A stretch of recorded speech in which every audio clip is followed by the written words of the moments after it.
Très heureuse de vous retrouver dans notre méditation. Notre Dieu est merveilleux. Le titre est « Je serai avec toi ». Il monta dans la barque et ses disciples le suivirent.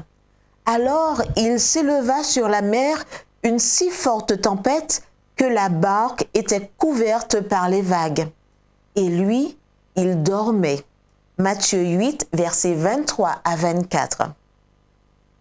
Selon l'évangile de Marc, le Seigneur enseignait près de la mer, mais il y avait tellement de gens qu'il dut monter dans une barque sur la mer. Alors, il leur parla en parabole. Combien de temps parla-t-il? Nous l'ignorons, mais cela dut être une longue journée, puisque Marc dit que c'était ce même jour, sur le soir, que Jésus dit à ses disciples de passer de l'autre rive. Marc 4, verset 35. Nous savons ce qu'il s'est passé peu après. Il s'éleva sur la mer une si forte tempête. Matthieu 8, verset 24, et l'embarcation fut frappée par de si fortes rafales de vent qu'au milieu de cette mer démontée, la barque était couverte par les vagues.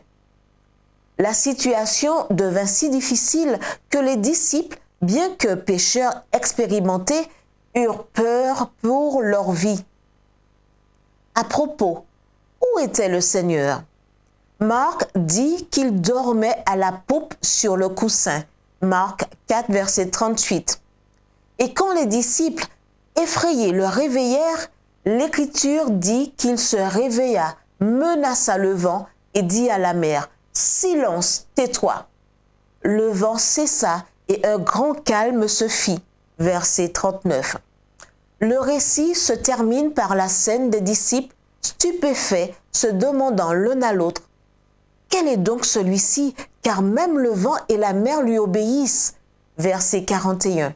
« Quel est donc celui-ci? » Oui, qui est-ce qui chasse les démons, guérit toutes sortes de maladies et soumet de sa voix les forces de la nature? Qui est celui-là qui, fatigué, s'endort, puis se réveille pour apaiser la tempête? Je vous le dis, c'est Jésus, votre merveilleux Sauveur, celui qui, pour vous sauver, échangea son trône céleste contre l'horrible mort sur la croix.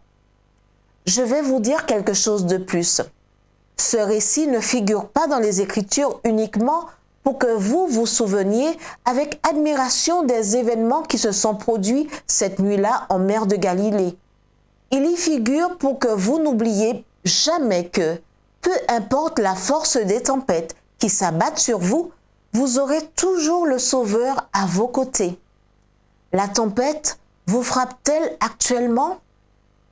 Les vagues autour de vous sont-elles si grandes que votre petite embarcation est sur le point d'être engloutie?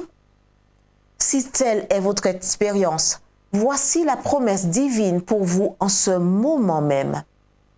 Fortifie-toi et prends courage. Ne t'effraie pas et ne t'épouvante pas, car l'Éternel, ton Dieu, est avec toi partout où tu iras. Josué 1, verset 9. Prions. Merci Jésus, car tu as promis d'être avec moi tous les jours jusqu'à la fin du monde. Et merci, car avec toi à mes côtés, il n'y a pas de tempête qui puisse couler mon bateau. En ton nom, Amen.